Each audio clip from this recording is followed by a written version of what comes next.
Just yesterday, a highly anticipated match occurred, and that was the rematch of Alexi B against his former team in ENCE. And spoiler alert, OG ended up taking this one 2-0, so Alexi definitely got his revenge. But I want to break down his point of view, particularly on Overpass, where he had a stellar game, and look at how he applies a lot of pressure to his former team. I'm going to start here in the pistol round, where he's going to be the player with utility.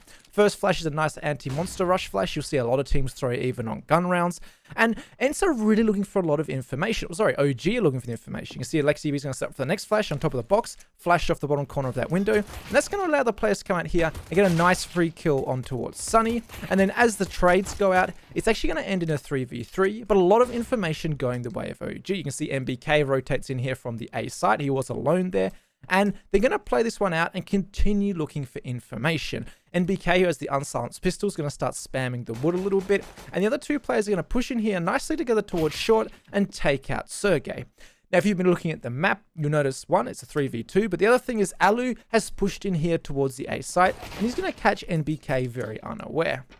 And at this point, the round becomes a very interesting one. Valde and Alexi left in two 1v1 scenarios. Alexi does a good job of staying alive here, but some huge information occurs in just a second. And that's going to be the fact that Valde is peeking out here towards short, and he just catches the feet of X7 crossing, which allows them to consolidate their plan in here towards the B site.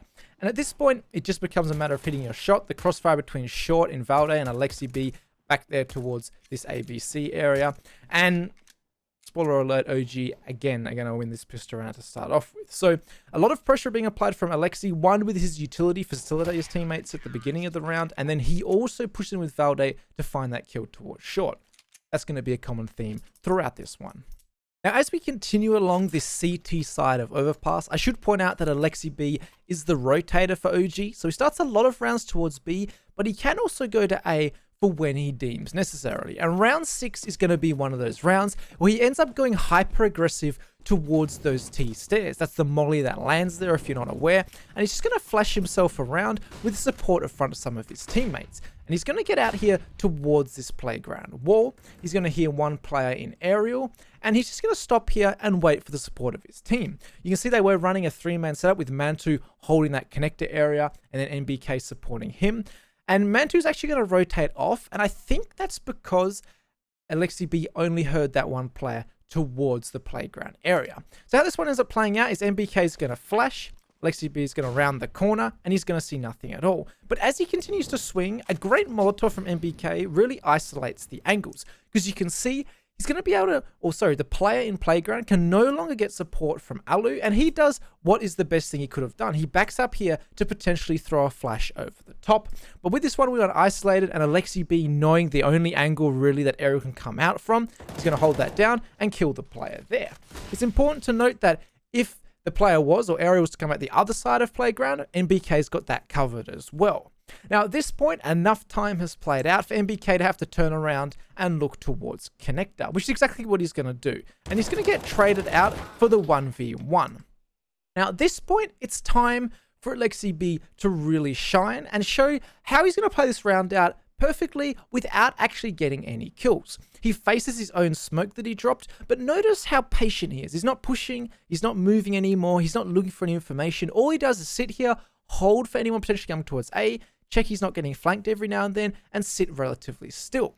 He pushes forward a little bit here, but not too far, doesn't expose himself to any more angles, really. And what he's doing here is simply just staying alive. He knows that with 50 seconds left on the clock, for ENCE to thoroughly clear him out, they're going to lose way too much time, and it's going to make this round almost impossible for them. So if he stays alive, his team can play the more likely options, which is what Mantu and Izza are going to do. Play here towards B, which is much more likely. And then just in case those players come at connector, just ignore him and push towards A. Valde is here to get any of that information. Now, because Alexi does stay here for so long, they just decide, okay, I think we're just going to have to hit B is what ENCE decide. And as they're going in, the two players left here are going to have quite a strong hold, especially with the early information here from Izza. And with that info, you can see Alexi B does start to move. So when Mantu starts to get these kills and the players coming out monster, the trade coming here, and then the kill towards short, Alexi B is actually very close by to shut this one down, even if that hold hadn't done so well for his teammates. So a great round for him staying alive, doesn't offer himself up, which forces ENCE to go for a suboptimal push in towards that B site.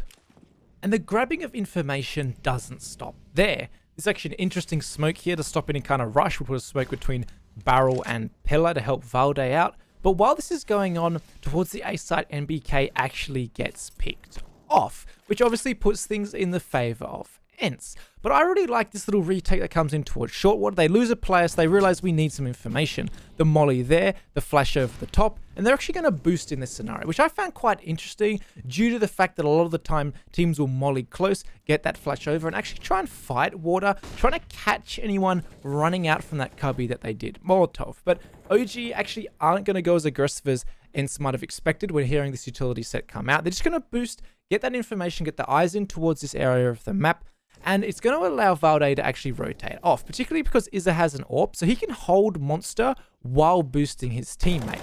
So Valde's going to spam, maybe try to fake something a little bit, and then leave out here towards the A side to help out Mantu. Now at this point, ENCE or OG are actually set up quite strong.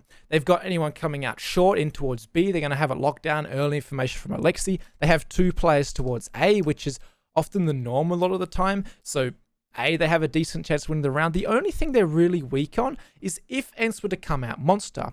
And Alexi knows this, so he wants to just delay for as long as possible. And he's just going to pop down here, actually get quite lucky because he's going to crouch, throw his flash to stop that Monster thing. But notice how he also avoided the flash of ENCE. He gets that kill towards Sergey. And also a lot of information. The smoke's able to come out from his teammate, and it really puts a halt into what ENCE were trying to do. Alexi B has a nade ready with the kill coming out from Iza towards long there, and he's going to re-smoke and take this trades out and get killed. And he's done a great job of delaying here. Early information, the double smoke towards short makes things very difficult for ENCE. And even though they only go 1 for 1 and could have potentially done better, this has allowed Valde to rotate in here from A. Notice he's very, very close. And Mantu is also here in heaven. So OG are in great situations to try and shut this one down. Unfortunately, maybe Valde gets a little bit ambitious here, and he gets taken out for free. Mantu does trade, and we're now in the 1v1. Now, this 1v1 does take a while, so I'm just going to fast forward it. But you can see the constant pressure that Alexi B is pushing, getting good information, and his team was right back in this one with a 1v1 after going down a man advantage early on. So ENCE did manage to clear it out, a nice round from Alu, but you can see the information is being grabbed in many different ways by OG, and it's a nice thing to watch. Now, before we jump onto that T side, I want to watch the final round of their CT side. And it's going to be a nice little bait and switch come out here between Alexi and Iza, who's picked up the secondary AWP for OG. He's going to put out the molly that ENCE throw at the start of every round, or most teams throw at the start of every T round, and get himself in here towards looking at short water. Alexi's going to be jump spotting to bait in for him, and it's going to work out almost perfectly. He sees the players come outdoor, spams them, he repositions and spams again, and then this is going to perfectly bait in Iza for the kill. ENCE fall for the trap completely. They get a little bit more careless, come outdoor a little bit late when they think Alexi stops spamming, and Iza's going to find a free one. Another thing to note is notice how Alexi spams only for a little bit before he repositions to the other piece of wood and spams again. Decreases the chance of getting spammed back for the T side. That's just a small little detail about that. And even furthermore, he's going to use his nade well. He did a lot of nade damage in this. Once he gets the kill and the damage, he nades indoor, knowing the kind of default that ENCE are probably trying to do, and he does a lot of damage in towards Sunny as well. Now, just like the previous round, 4v3 for OG with a huge health advantage ends up being won by ENCE. Nice entries out here by like 7. Alu cleans up on the rotator, and just like that, this round is locked down by ENCE. So this half could have actually been even cleaner for OG. But let's jump onto the T side now. And one round I really wanted to highlight on this T side was a monster pop by OG. They've applied a bit of pressure towards A, as you saw Alexi doing there, but they are just going to end up coming out this monster tunnel with a flash coming over the top from Mantu. So you can see there's the flash. It's going to be Alexi coming out, gets partially blinded. Here's the player at barrel and uses his Molotov quite well. And this crunch is definitely coming in from OG, and they bait out a lot of utility from the side of ENCE. And one thing I really loved about this round was the ability to slow down. The nade in there towards Pit, trying to do a bit of extra damage. But notice here, once all the counter utility comes out from ENCE, they slow it down and play this one very well. You can see Alexi positions himself at this pillar where he can't really be exposed to much of the site. He's got his teammate in Mantu behind him who's watching anyone pushing up that ramp potentially behind him. And then Valde's in here applying presence. He's the one making the most noise in here towards short. And obviously, he's also going to be able to know if that door opens and hold the backs of any players coming out. And just this patience really pays off here. You can see Sergei's about to come through this smoke, and there was really not much risk in this for ENCE potentially being flash pushed, and the round's basically going to unfold on itself. There's going to be the easy kill there for Alexi, and he's just going to prod and poke here. He's not going to push it too much or rush after that. He's going to just apply that pressure, let Valde come up with him, and they're going to slowly clear out this water. And just like that, the 3v3, which potentially could have gone the way of ENCE, ends up going the way of OG with some good patience and the nice crossfire holding each other's backs. And if that 3v3 being won so effortlessly didn't convince you OG were going to close this one out, well, sometimes a little bit of luck will show you how it's going to close out. And this is going to be a 1v3 clutch from Alexi. This first kill he gets is relatively standard. They didn't really know he was in this position, so the 1v2 is to be expected. But it's important to note that he had the information that the players were both pushed up door in quite an aggressive position here. And I'm going to let this one play out.